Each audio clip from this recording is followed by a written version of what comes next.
Quan et passa una cosa així, és veritat que qui no ho ha viscut és difícil que ho entengui. Pot ser un dol complicat perquè no deixa de ser un trauma. Com a societat, en general, no sabem acompanyar el dol, o la majoria de persones no sabem acompanyar, perquè no sabem què dir, no? Ens quedem com...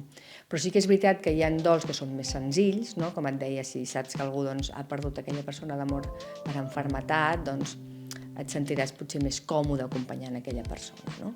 Amb la mort per suïcidi al final és una mica el mateix. El que hem de fer és acompanyar aquella persona i d'una manera natural, com si fos un altre tipus de mort. Al final no canvia l'acompanyament. Quan tu necessites parlar del que ha passat, és igual que hagi mort per suïcidi o que hagi mort d'una altra cosa, no?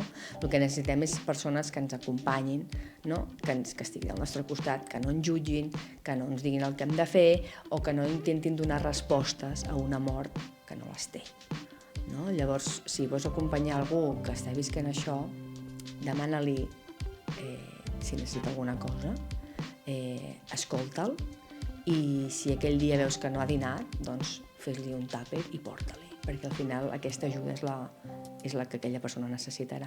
Ningú pot fer res per treure'ns el dolor.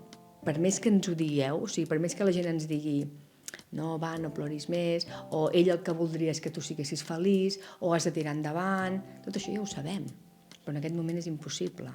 Quan hi ha aquesta tristesa és impossible. Aleshores, en comptes d'intentar que deixem d'estar tristos, acompanyeu-nos en el dolor, i això serà el que ens ajudarà.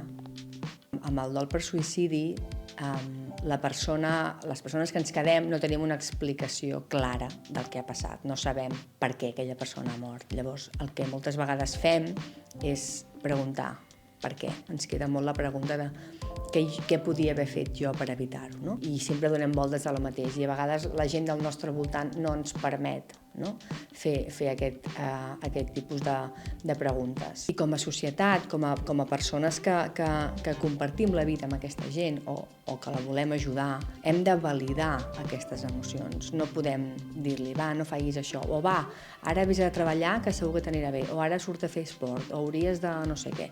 Tendim molt a donar consells, no? I els consells no serveixen, no serveixen. Tu el que pots fer és dir, mira, potser t'aniria bé, o jo quan vaig viure una situació X, a mi em va anar molt bé a fer això. Però no pots donar consell a aquella persona perquè al final cada persona farà el que a ella li vagi més bé, no?